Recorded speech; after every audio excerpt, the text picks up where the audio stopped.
The industrial plant of the country will be over twice the size it is now. The amount of blue-collar workers will probably be triple the size it is now. And I expect the integration with Mexico to be spectacular, and Mexico will be the fastest growing economy in the world. They're already our number one partner demographically with immigration and economic interconnections and border crossings, legal border crossings. We are nearing already the stage of a NAFTA 3 to more tightly integrate the North American space. The question in my mind isn't what the United States or North America is going to look like. That's pretty clear to me. So what's every place else going to look like? Because we're looking at a demographic collapse on a scale we have never seen in human history right now. But we're also looking at a time when the world population is greater than it has ever been, 10 billion. Not for much longer. But unfortunately, the people are in the wrong place, and they're trying to move. All the people in Africa would like to be in Europe, and an awful lot of people in Latin America would like to be in the US, and they're trying to get across the southern border even as we talk. It does seem to me that maybe we could use some of those people to make up for this deficiency in labor. In times gone by, the United States has had an outward-looking immigration program, and that has served us very well. It doesn't come for free. There's some cultural quirks that come with that people are nervous about. We've done this before. The problem is that we're going to have to really reach out if we want to do that. So Mexico began the industrialization process 30, 35 years ago, which means the birth rate in the last 30, 35 years has dropped by more than half. So net migration from Mexico to the United States has now been flat to negative for almost 15 years. And the Central Americans are aging faster just from a little later starting point. And so within 5 years, net migration from Central America will probably flatline as well. You've got certain large ideas. China is in danger of immediate collapse, or economically, politically, and socially. We are going to have a biting labor shortage in the United States, that we need to collaborate far more with Mexico, that Mexico is a great resource to the United States.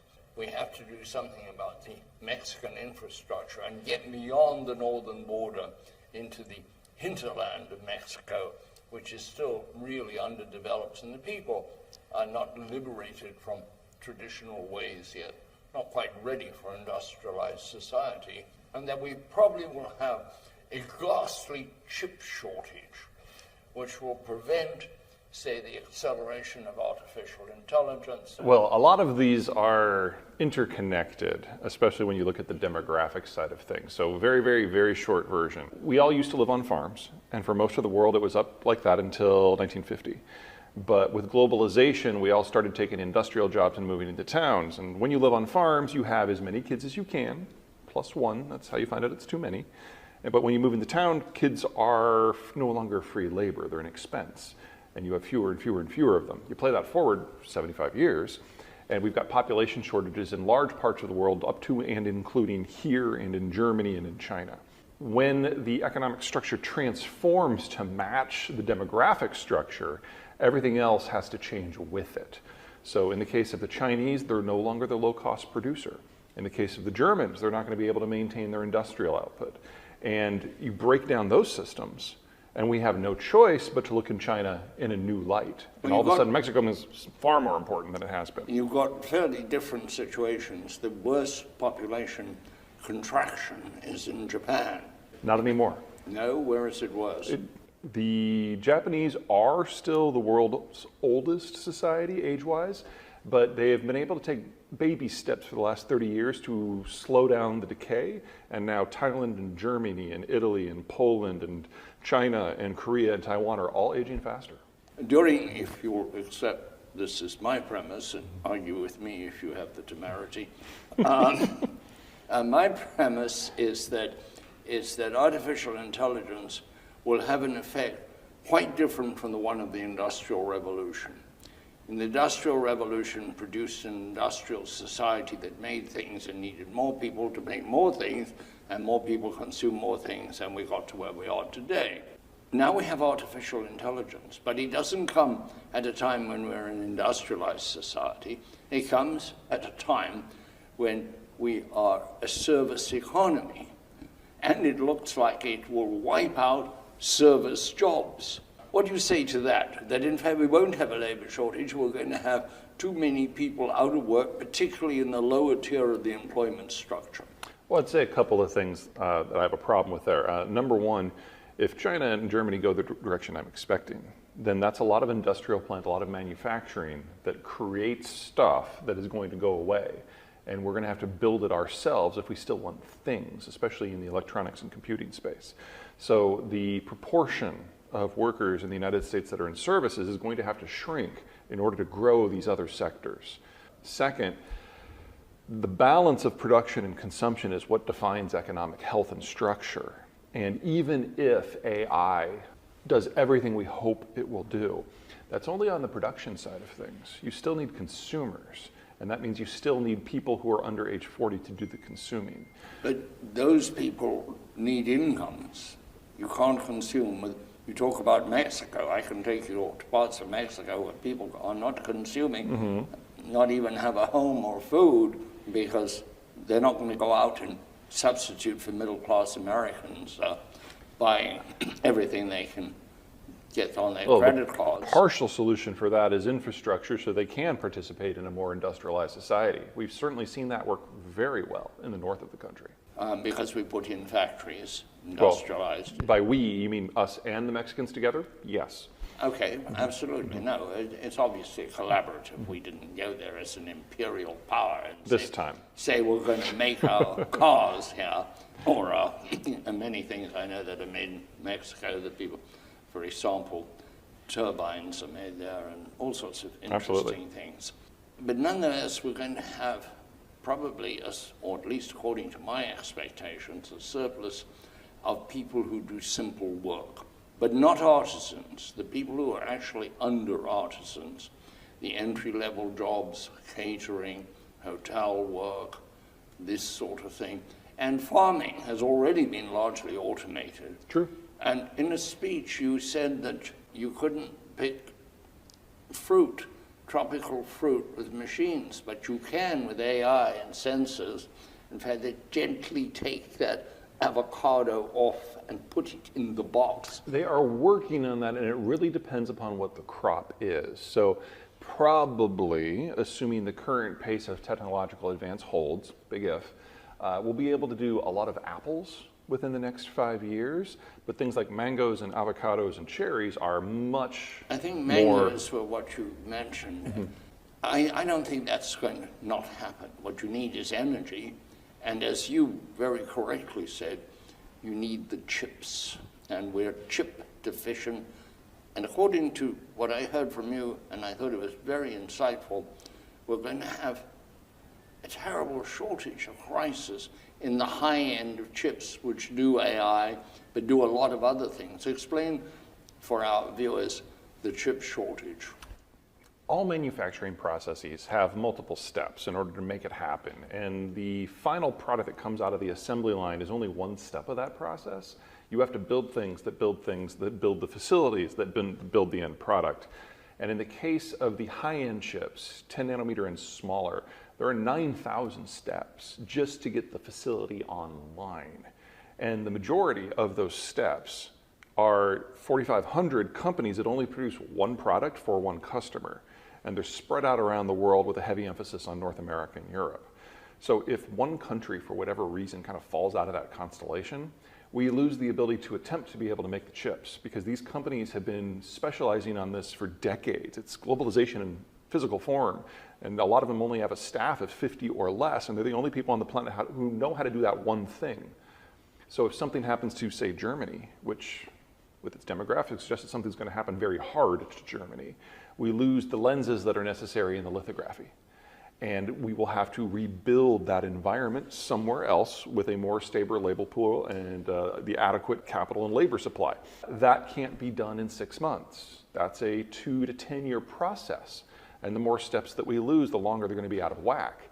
So when I look at artificial intelligence, when I look at the iPhone, when I look at satellite communications, when I look at the smart grid or EVs, everyone needs the same quality of chip in order to do these things at scale.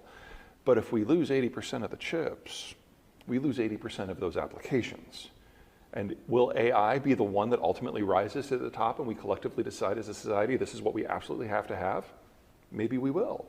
Or maybe it has to be server farms. Won't it be somewhat entrenched already by that time?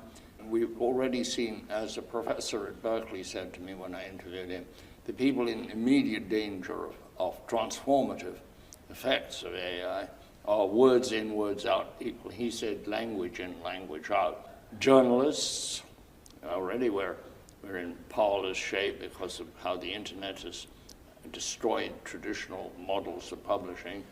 It used to be, if you go back to the 80s and before, is that every newspaper, even relatively small ones, would have multiple offices around the world where you would have copy editors and journalists and writers and the rest. I was there. And there were multiple eyes on every piece that was produced. So there were lots of places to do kind of a check to make sure it passed the smell test.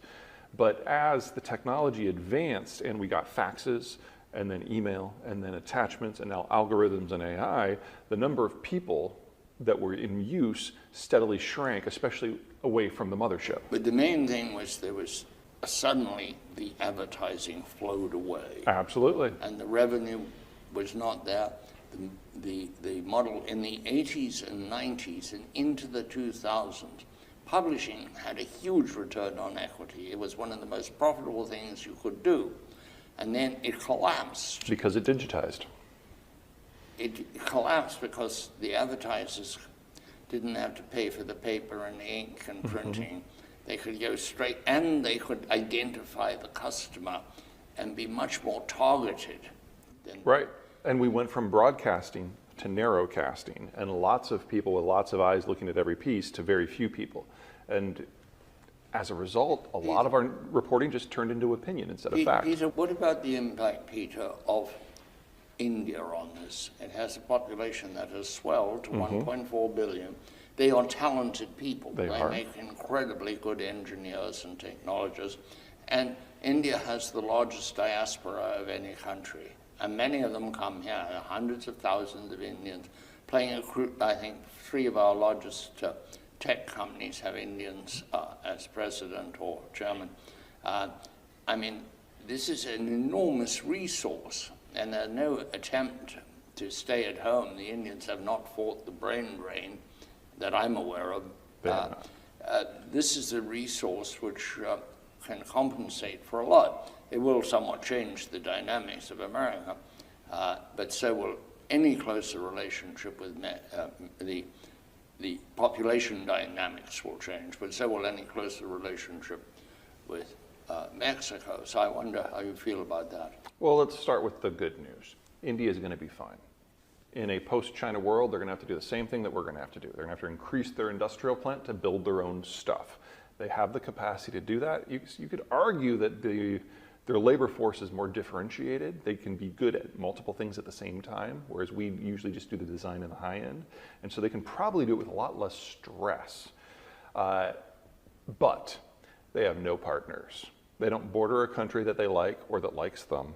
And then they're ringed by a series of mountains and deserts and jungles. So they can't really integrate with anyone. India is India. It's an Indian story. It's not a regional story. It's not a global story. That doesn't make it bad. It just makes them alone. The question then, of course, is whether or not the flow will continue. It doesn't take a lot of international connections to get a steady trickle of skilled Indians going to the rest of the world. And if I'm right about the general global breakdown that's in front of us, they're going to be the top 0.1% of Indians, which is still 1.5 million people, that are going to try to find greener pastures somewhere else with a higher standard of living. The question is, will New Delhi ever do anything to stop that? Doesn't seem to be part of the program at the moment. The history of America is huge adaptation to crisis. We solved the gas crisis with fracking or advanced fracking. We solved the natural rubber crisis with artificial rubber. We've done this in the Second World War. We built ships at an incredible rate, aircraft as well. I mean, we're very good at responding to crisis. And often it seems as though we need crisis in order to get something done. It's definitely motivating. What are the chances of the crises that you laid out stimulating something else. Greater automation, i.e. artificial intelligence at work, which it is in a lot of things people don't realize. It didn't arrive this year. It just made itself heard this year.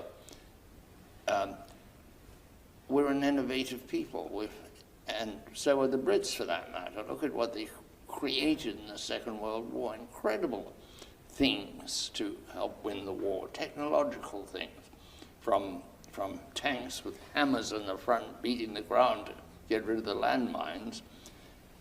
Where does innovation fit into, and how does it undermine your argument? I think we are going to have exactly that sort of burst of innovation, but a few things to keep in mind. Number one, birth rates in the advanced world, including the US, have been dropping for decades. We have fewer people to do it with. For the last 30 years, we've become used to capital being abundant and cheap because the baby boomers were in their advanced adulthood, but they hadn't retired yet. They were the richest they'd ever been. Half of them are now retired, so capital costs are higher. The Chinese have expanded their industrial plant to make all the stuff we need. We're going to have to rebuild that, competing for the access to the capital and the labor. And then finally, even if everything that you say goes down, and I think it will, you don't do it in a day. Just building the industrial plant is a 5-year process, minimum. And developing the new technologies to allow us to do these things better and with less money and less labor first requires some of that labor and some of that money. So we're trying to do, to be perfectly blunt, too many things at the same time.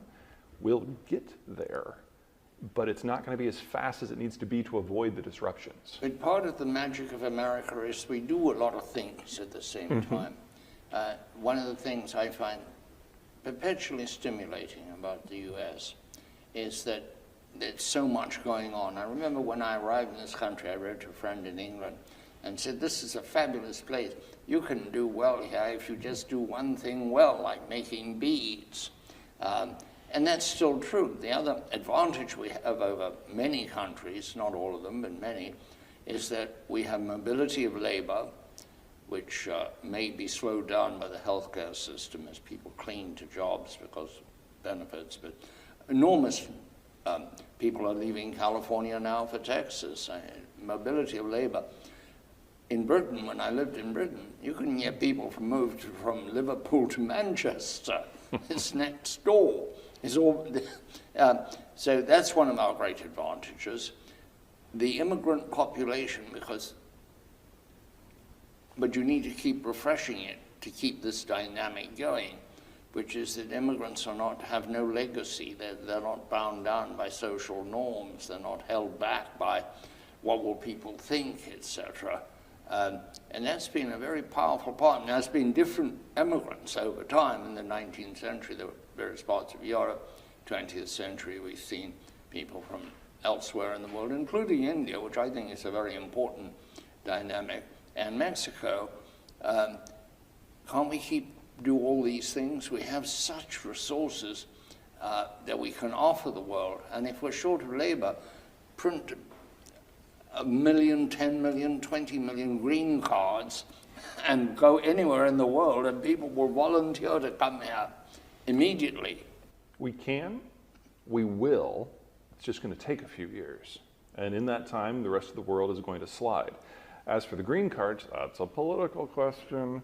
And we go through phases in the United States where we're open and in phases when we're closed. We're clearly in a closed one right now.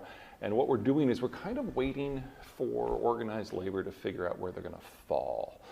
One of the many impacts of the Trump administration is that Donald Trump was able to lure union voters away from the Democratic Party, which they had been part of since our last party reshuffle. And they're basically swing voters right now. And the issue that they're most passionate about is immigration, because they see it as competing for their jobs. So neither the Democrats nor the Republicans want to do anything with immigration at the moment until such time as they know where unions are going to land on the political spectrum. That's not going to happen in the next 2 years, most likely. That's very interesting. I have to declare, and it's a matter of truth, that I was president of the Washington-Baltimore Newspaper Guild and had some strikes around Washington, including the Baltimore Sun. and the Associated Press. But the thing that bothers me about unions, and really does bother me, is that they're stuck, at least in the 1930s and maybe further back, that they have this bosses and workers thing, nothing like the German sense that we're all in this together.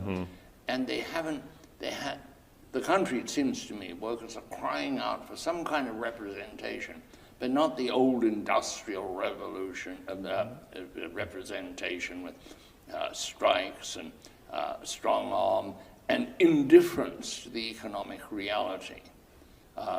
Which It's very American. Very American, but it doesn't work anymore. A more flexible, but I've tried to talk to the unions about this, and it's not been rewarding. So much so that I think we have to let these unions die and let new ones come up. Well, that's probably not going to happen, because in the last 20 years, you've absolutely been right. We've seen union membership declining because the economic model had moved on. But if we're going to build out a massive industrial plant, those are almost entirely blue-collar jobs.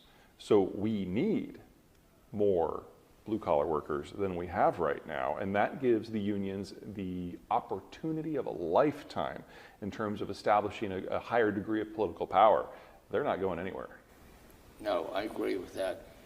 I do think that we have a crying need for artisans, for people who can fix things, paint things, build things. I'm big on the fix. Yeah, I'm big on the fix too, because I'm totally incompetent. And we don't have them. I've done some work with writing about and broadcasting about an organization at a very small college in South Carolina that was established after a hurricane because they couldn't find anybody to rebuild Charleston. And there in Charleston is the American College of the Building Arts, a fairly rigorous liberal arts college plus a trade. And it's an extraordinary place. I hope maybe even you and I could go down there together, because it's an extraordinary... I've been. Oh, you have? I have. Okay, well, you tell the story. Yeah. Well, it's part of the culture of the entire area. So a couple of decades ago, Charleston realized that there was a hunger in a lot of Europe to get access to the American market, because the United States system had a positive demography, a lot of young people doing consumption, and the European system didn't. So Charleston established itself as an industrial park, basically. And in sponsorship with colleges like that and the state government, they were able to build a program where they would find out from a potential foreign investor what the specific skill set that they needed to build out in the workforce in order to make the investment. And then they would train 3-4 times as many people in that skill set, and then allow the foreign investor to interview the students, and anyone that they would hire, the state would get a fee, and the rest would just be released into the workforce. And in doing so, Charleston became the #1 city in the United States for inward foreign direct investment. It's been a very successful model. I know people who moved to Charleston, except it may wash away because it's very low. There are problems. There's a lot of sea level rise. It's a great story, Charleston, every aspect of it. But on the flip side, you've got a place like Austin, Texas, which is at the heart of the Texas Triangle manufacturing hub, but everyone's all about tech all the time. So it's all about the coding. And they forgot that you need a lot of those bones in order to make a city successful. So yes, they've gotten good at tech operationalization and manufacturing and taking ideas and putting them into practice, but they've ran out of plumbers and carpenters. And so it has some of the greatest labor inflation in the country and has for years. Charleston doesn't have that problem.